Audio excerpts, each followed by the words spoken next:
quel a été notre budget à 22 ans pour organiser 2 mariages à 6 mois d'intervalle. Alors dans cette vidéo, je vais vous expliquer comment est-ce qu'on a organisé nos 2 mariages. Tout d'abord, nous nous y sommes pas pris un an à l'avance. On a un peu tout fait à la dernière minute, surtout que l'élément déclencheur de nos 2 mariages, ça a été ma grossesse. Pour le mariage civil, on a tout fait à peu près un mois à l'avance, voire une semaine à l'avance pour la réservation de la salle. Un mois à l'avance, j'ai donc été choisir ma robe avec ma meilleure amie. J'en ai eu pour 200 €, voile et crinoline inclus. Le costume de Nathan était beaucoup plus cher puisqu'il l'a acheté dans une grande boutique. Il lui a coûté à peu près 800-900 €. Donc à nous deux, en termes d'habillement, on est à 1000 € sur le premier mariage. Rajoutons à cela environ 100 € de coiffure, sachant que c'est moi-même qui me suis maquillée, et les bijoux, je les avais déjà. Ensuite, nous devions réserver la salle pour nos invités. On n'a pas invité trop de monde non plus à notre mariage civil, on a invité environ une trentaine de personnes. Nous avons principalement donc invité des amis, sachant que les membres de notre famille n'allaient faire le déplacement que pour le mariage religieux. Et c'est ainsi que pour 1000 €, j'ai réussi à privatiser une salle au niveau du 16e arrondissement. Ouais, c'est un quartier plutôt pas mal chic. Il y avait 5-6 bouteilles de champagne et il y avait une panoplie de milliardises salées et sucrées. À ça, on rajoute évidemment des softs et le tour est joué. Ainsi, nous avons dépensé 2000 € pour notre mariage civil que nous avons organisé hyper vite. Pour le mariage religieux, la préparation était un peu plus longue, c'est-à-dire 2-3 mois. On l'a commencé avant la naissance de Gabriel et on l'a fini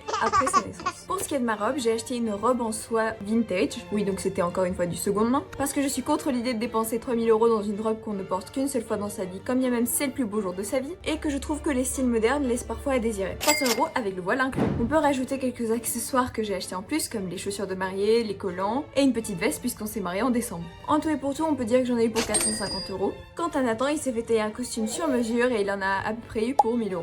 Le budget pour les fleurs, ça a été à peu près 400 €, incluant des bouts de banc, des boutonnières pour les invités importants et pour Nathan, mon bouquet de mariée et le bouquet pour la Vierge. On a payé la même somme pour le gâteau de mariage qu'on a fait faire sur mesure et c'était un gâteau 55 parts. Et pour ce qui est de la privatisation de la salle, on a fait cela à la brasserie d'Auteuil. Et pour ce qui est du nombre d'invités, on était une bonne cinquantaine. Et nous avons réussi à organiser un déjeuner pour 5000 €. Dans ce déjeuner, il y avait du champagne qui était inclus, mais nous avons aussi décidé d'avoir rajouté du champagne. Nous avons donc acheté quelques caisses de Nicolas Feuillat pour en arriver à un budget de 200 € à peu près.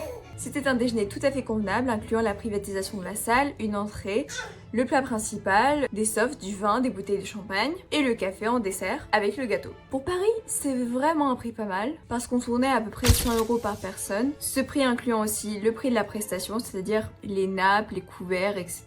Ainsi, si on résume, ce deuxième mariage nous a coûté entre 6000 et 7000 €. Si on rajoute le prix du premier mariage, ça nous fait 9000 €. Et je pense qu'au vu des prix, de l'inflation et du fait que ça a été des mariages organisés à Paris, on s'en est pas mal sorti.